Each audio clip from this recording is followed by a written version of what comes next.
Welcome back to Canonymous. If you haven't heard, there have been tons of pro-Palestinian protesters camping out at American universities, all of which are asking universities across North America to essentially give up any kind of funds which are connected to Israel. And like how good old Canadians do, we're following. What a wonderfully pointless event that's happening right now at McGill University in Montreal, Quebec. If you want to protest, do it peacefully, do it correctly, and most importantly, don't do it on private property. I say pointless because we've seen in the United States, nothing has really come of it. Instead, you've got people getting arrested, which they have been here as well, and you get people being thrown out of their schools or suspended from their schools, which if they haven't been here, it'll probably happen here too. Unless they stand down. Okay, Tony, what's going on with the demonstration at McGill and also the response? Yeah, Bakari, senior officials at McGill University meeting as we speak to discuss a response to what's been happening. And we know that what's been happening started at the beginning of the weekend when tents began to spring up on campus at McGill.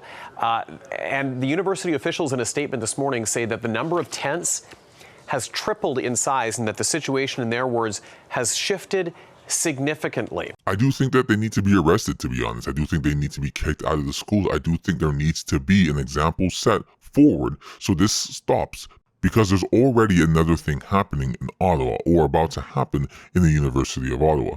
People need to understand that these are private properties, and when you're on it, it's not an infringement on your freedom of rights or speech or whatever the heck you want to call it. It's just like how you can't go into a social media platform and start posting nudes. They have a business and they're running it with rules and policies about how the people on their platform or on their property should conduct themselves. If the platform allows for nudes, then you can do it. If it doesn't, you can't. It's very simple. Now, the university says this. The number of individuals who've set up tents has tripled since Saturday. We've become aware that many of them, if not the majority, are not members of the McGill community. This is from McGill University officials this morning. And it goes on to say that they saw video evidence of some people using unequivocally anti-Semitic language and intimidating behavior, which is absolutely unacceptable on our campuses. We condemn this in the strongest possible terms and will act quickly to investigate. And that's another thing. I'm sure most of the people who are investing their time and effort into this are probably well-meaning, good, intentional young adults. But this isn't the right way to go about doing it. I'm going to quickly introduce here with a different video from the same encampment at McGill. Take a listen to this girl over here. How can a university use students' money to fund a genocide? Like, that's just, I have no words for that. Like, that's insane. But the encampment is also drawing opposition. No, I just have an opinion. Okay, well, I think you should be open to opinions because you're giving yours I absolutely agree, but we refuse to engage with Zionists. She doesn't engage with Zionists. What she's basically saying is that she doesn't want to hear the other side. So somewhere along the line, we're losing the opportunity for dialogue. That girl's inability to be open, to have a discussion. And I don't think the other person is being rude or confrontational. You know, maybe you'll disagree with me on that, but I think it's fair that they raise a very interesting point about being open to have this discussion, being able to see what the other side has to say about things. It shows a lack of conviction, I believe, in your own beliefs when you can hear an opinion, or rather be so against hearing an opposing opinion, because to me, it seems deep down you fear you might actually change your mind and have to rethink your whole life's existence. But honestly, it's not that deep. Now, unlike the breaking news that we're hearing from Columbia University in New York this hour, where demonstrators and those involved in an encampment have reportedly been given until 2 o'clock this afternoon to clear away peacefully or face suspensions, we haven't heard of any timelines attached to the situation at McGill. We're also watching a situation, Bakari, at the University of Ottawa, where a sit-in, as we understand it, is planned as a form of protest. University officials at the University of Ottawa saying that encampments and occupations will not be tolerated. None of this makes any sense. If you disagree with the policies, if you disagree with them having any kind of deal or working with Israel or whatever it may be, protest by not giving them your money. That's always the best form of protest when it comes to big businesses. Just don't give them your money. Don't give money to the thing so they can fund the other thing that you don't like. And okay, maybe you're mad that you already did pay them, so you can't unpay them. Well, now you know better. Walk away, because now you're at risk of getting some kind of arrest record.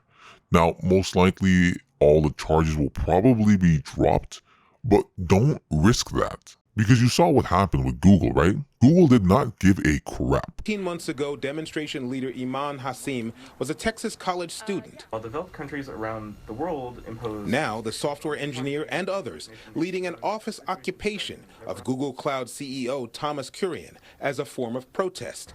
Google says that it has fired 28 of its employees who protested at the company's offices across the country yesterday. One of those protests happened outside the Google offices in Sunnyvale. Demonstrators demanding the company cut ties with Israel. Well, police arrested 5 people there, including some Google employees, for refusing to leave. And that is why you will lose the support of the people who probably would agree with what you're saying.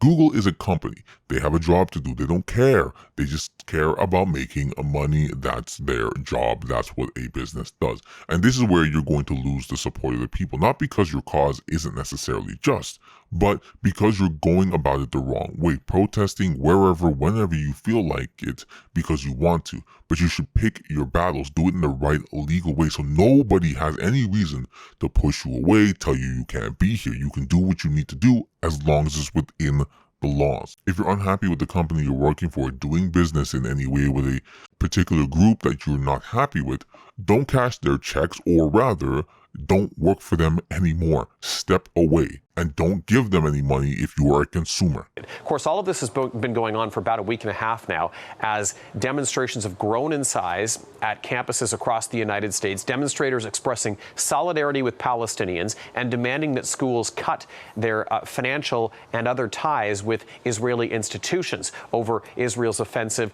in Gaza. And I said this before and I'll say it again. These are businesses. These are deals that businesses are making. What I would imagine, both sides are benefiting in some way. Unless you are going to provide that money back to them that they're going to lose, it's unlikely they're going to just give it all up because you asked.